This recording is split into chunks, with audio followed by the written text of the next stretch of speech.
bars from Johann Sebastian Bach's Art of Fugue, and these bars come from Contrapunctus 8. It's a 3-voice fugue, and the little example we have here begins in bar 9. I'll try to put a link to a scrolling version of this piece so you can see it if you'd like in manuscript form. Now it starts off with two identical shapes, 8 and 7, C and A with a C on top, 8, 7, 10, to 10, 9, 12. We might think these are the same chord, just moved up a whole step, but their harmonic implication are really different. So this C and A is a first inversion A minor chord. I hope you can hear that. Now this D and B with a D on top could be part of diminished, could also be part of E7 with the flat 7 and the 5th above, implying E7. So we're going to get C in the bass, D in the bass, E in the bass. I'll call it frets just to make sure you have these. 8, 7, 10, 10, 9, 12, and now E and G sharp, meaning E7, 7 and 6 on strings 5 and 4. And now we're gonna, nice little contrary motion move. So E and G sharp 7 and 6, D and F 10 and 10. This is now E7 flat 9 with the 7th in the bass. So third inversion, E7. And then we're gonna come back to E octave.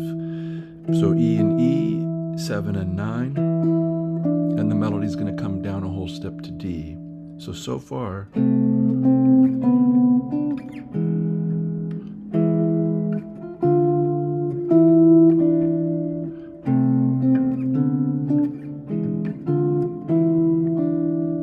we're set for A minor now. You can hear that this is the 5 chord of A minor.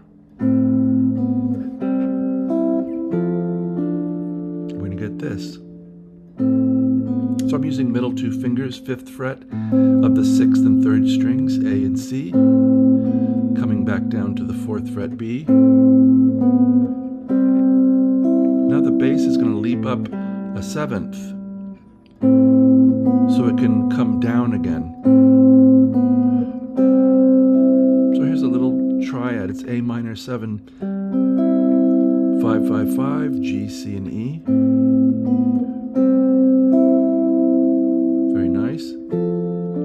Now we're going to go outer, inner, the outermost notes, sandwiching a middle note. So here's F, A, 8 and 10, with 7th fret D in between. So how about...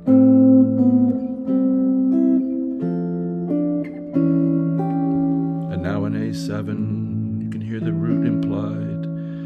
7, 6, 8, E, C sharp, G. And now first inversion, D minor, 8, 7, 6. We're playing the lowest 2 notes, then the upper. And here is B flat and E with a G on top, which is part of C7, which is going to go to F. So 8 and 5 with 8 on top, B flat, E and G.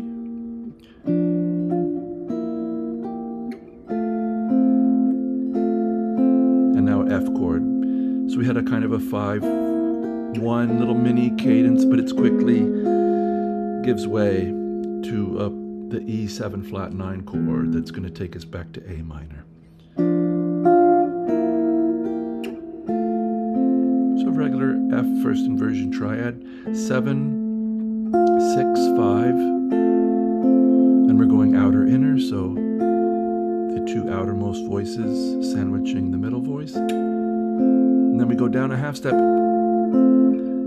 We play the bottom two voices, 6 and 4, G sharp and B. And we leave that F up there to become the flat 9. So it's gone from being a consonant root of a chord to being the flat 9.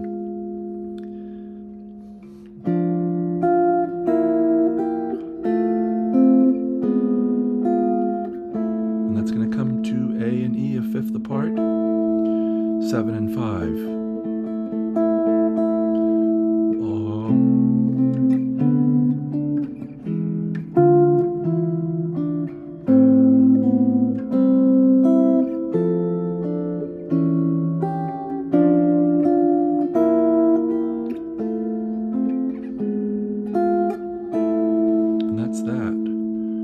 Contrapunctus 8, starting at the 9th bar. Some very useful things we could glean from this, just motion.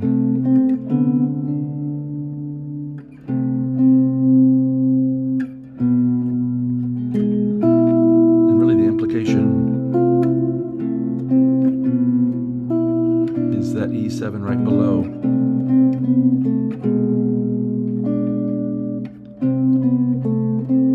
A minor.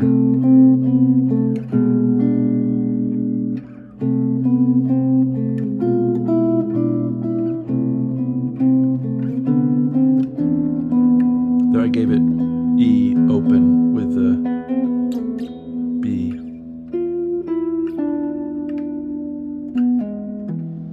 And A minor.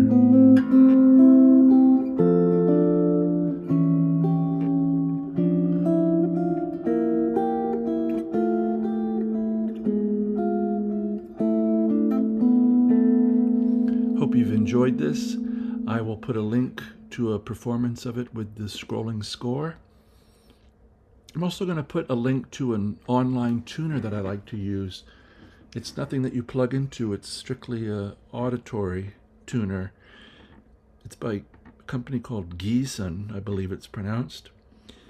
And I'll put a link to it. You select which string you want, how long you want it to sound. I usually set it for, there's a switch you could have where it goes through all of the pitches of standard tuning, or you could just have it hit a single pitch. I set it for a single pitch, tune the A string to it till it really sounds like it's right, then go D, G, B, E, and then finally low E, and then I pull on the A string again and tune it again, because by that time it's probably changed a little bit. You have to be really still inside to be able to hear when things are in tune when using a tuner this way, a tuning fork, or something like this online tuner that I'm describing. So I hope you'll give it a try and just relax into the sound of the beating calming down, and where you just hear the two tones, the one you're making and the one the machine's making, just purring. See if you can find that. And then if you check your intonation and it's not right, then you have a little adjustment to do with your saddles and whatnot. So I hope this finds you very well. And as always, I do wish you a very, very good day.